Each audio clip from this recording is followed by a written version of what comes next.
होती है जिसके दो मुंह होते हैं, मौका लगे तो इधर चल देती है और इधर चलती है। तुम ही है ये, इनके दो मुंह है, इनका कोई भरोसा नहीं किया जा सकता। अरुण जेटली ने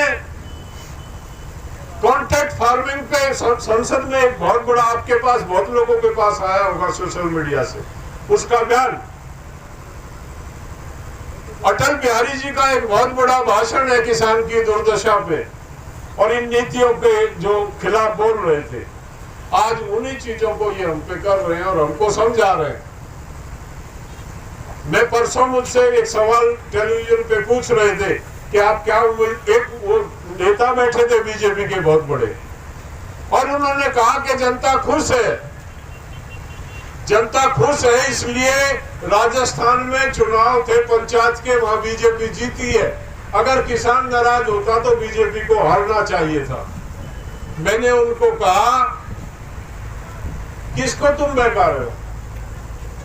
चौधरी चरण सिंह इस बात को अक्सर कहते थे, सबसे बड़ी बदकिस्मती ये है इस देश का मतदाता चुनाव के समय में किसान ना रह के, किसानी पे वोट ना देके जाति और धर्म पे वोट देता। यही हमारी बदकिस्मती है। जिस दिन किसान किसान बन के वोट दे देगा उस दिन इस देश में किसान राज करेगा।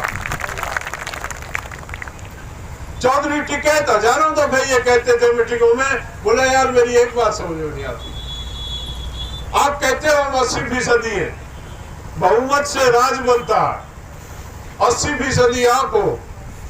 अगर आप 80% होते तो राज आपका होना चाहिए था, आप हो ही नहीं 80%।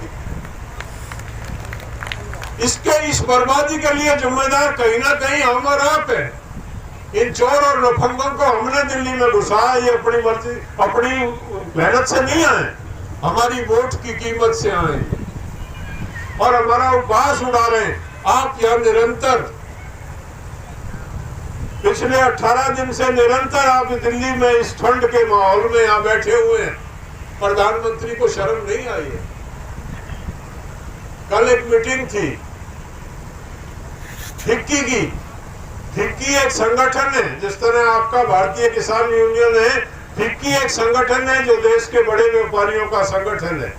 कल प्रधानमंत्री उसको संबोधित कर रहे थे, यूट्यूब पे पढ़ा, सुन लेना क्या कह रहे थे। वो व्यापारियों को कह रहे थे कि मैंने देश के कृषि के क्षेत्र में आपके लिए दरवाजे खोल दिए, घुस जाओ कृषि के क्षेत्र में और निपटा दो इस किसान को, जितनी जल्दी हो सके हिसाब कर दो इसका। कल उसको आपका डर नहीं है, क्योंकि आप तो जाति धर्म पे वोट देते हैं, आप तो हिंदू मुस्लिम पे वोट देते हैं, आप तो जाट गुजर अहीर और उस पे वोट देते हैं। वो जानता है, उसे परवाह नहीं है। परवाह उस कौम की होती है जो कौम संगठित हो, जो कौम लड़ना जानती हो, जिसमें आपस में दरार ना हो। जो कौम बटी हुई बैठी है और इतने छोटे छोटे टुकड़ों में बटी हुई बैठी है, उसका भविष्य यही होता है जो आपका। मैं कोई राजनेता नहीं हूं, लेकिन ये सच्चाई है। अपने दिल पे हाथ रख के देख लो, ये सच्चाई है। चौधरी चरण सिंह ये कहते थे, मैं भगवान नहीं हूं, सबको मैं जानता नहीं हूं, मैं गलती कर सकता हूं। मेरा उम्मीदवार अगर आपको लगे कि वो बेईमान है और दुष्चरित्र है, तो मेरे उम्मीदवार को वोट देने की आवश्यकता नहीं है। मैंने कोई ऐसा दूसरा राजनेता देखा नहीं। और हम उनको पूछते हैं, चौधरी चरण सिंह को, अगर हमने ये मान लिया होता कि हम चरित्रवान, हमारे अपने नुमाइंदे जो हमारी बातों को लेके आगे बढ़ सकते हैं, उनको चुनने का काम हमने चौल साहब की बात को सुन के किया होता, तो आज ये चोर इस दिल्ली और लखनऊ में काबिज नहीं होते। लड़ाई है, लड़ेंगे, निराश में नहीं हूं ना, निराशा हमने सीखी है। किसान निराश होता ही नहीं है। इनकी छाती पे आ गए, अब तो छाती के ऊपर बैठेंगे इनकी पे, लेकिन अपना भी टटोल लो, अपनी भी टटोल लो आत्मा को, अंतरात्मा को। अपना भी सुधार करोगे तो बात बढ़ेगी। ये हम आज किससे आशा कर रहे हैं? वो नौजवान आया था, बड़ा शिष्ट बच्चा था, वो कह रहा था मोदी हमारे पिता, अगर वो पिता बनने के काबिल होता तो उसको अपनी बहू को छोड़ के घर से ना भागता।